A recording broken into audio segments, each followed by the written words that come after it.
আসসালামু আলাইকুম। আশা করি সবাই ভালো আছেন। আপওয়ার্কে আপডেট আসছে। ফ্রিল্যান্সার সার্ভিস ফি আপডেট হয়েছে 1 মেতে। দেখে নেওয়া যাক কি আপডেট আসলো।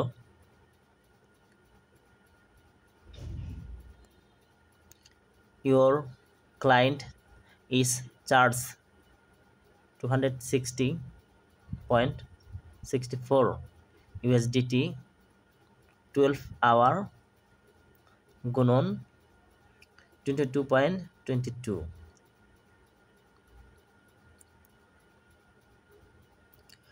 ডেসক্রিপশন বক্সে আমি সম্পূর্ণ বাংলায় দিয়ে দিব, পড়ে নিতে পারেন। যদি আপনি কোনো ক্লায়েন্টের জন্য অ্যানি চুক্তি কাজ করেন তাহলে আপনার ফি দিতে হবে না।